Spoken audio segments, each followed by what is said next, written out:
Welcome back into Talking Fitchburg. We're in the Fitchburg Digest, and over the weekend in Hawaii, there was an alert sent out accidentally. They were doing some drills, and an alert went out saying that there was a missile attack, and it wasn't a drill.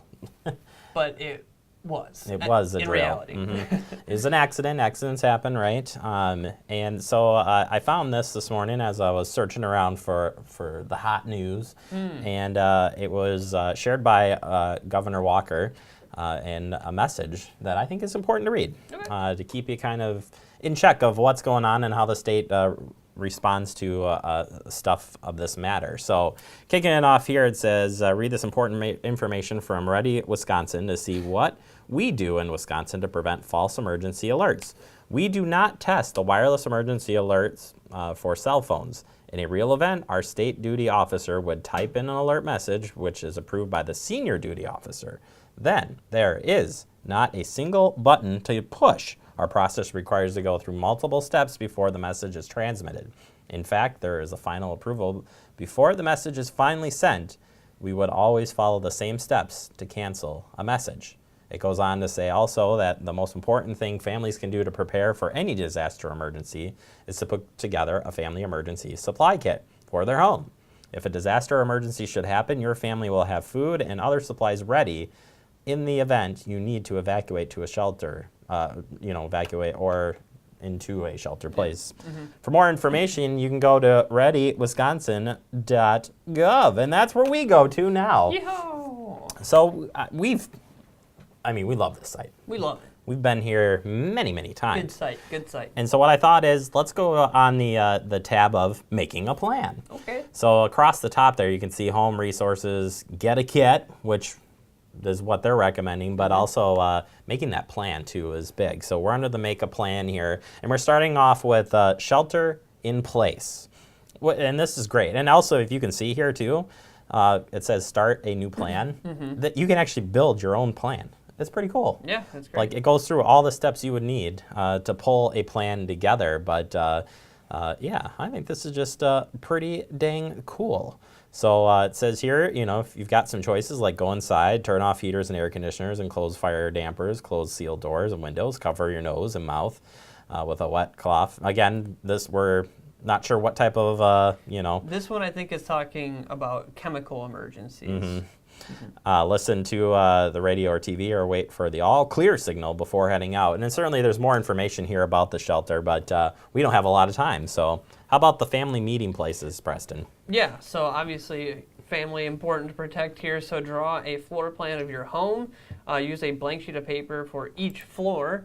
Mark 2 escape routes from every room. Make sure children understand the drawings that you've made, and then post a copy of the drawings at eye level in each child's room. So this is the same kind of thing we would talk about when we're talking about making a plan for fires even. Same concept there. So then the communication plan. This is a good one as well. Your family may not be together when a disaster strikes, so plan on how you will contact one another. Think about how you will communicate in different situations. So maybe you have kiddos, they're at school, you're at work, and your spouse is at a different work. How in a situation are you going to come together? So it's cool here. They've got a contact communications plan on the right side here that you can click and download. Just click it, they are download making it. this super easy for you to make that plan. Yeah. All right, moving on to our seniors. Yeah, and again here, more resources that you can download for fact sheets and things like that. So each person's needs and abilities are unique. So here's some things that you can do with seniors. Consider how a disaster might affect your individual needs. Plan to make it on your own, at least for a period of time. So, if you might be stranded from other folks, make sure you're able to take care of yourself there. It's possible that you'll not have access to a medical facility or even a drugstore. So identify what kind of resources that you on a daily basis and what you might do if they're limited or not available. So that's your water, your medication, things of that nature. Get your emergency supply kit together, which would include things like water. Plan in advance for shelter alternatives that will work for you. So consider a loved one's or a friend's house outside of your immediate area. So, maybe reach out to some people, make a plan for if something should happen in your immediate area, where can you go to?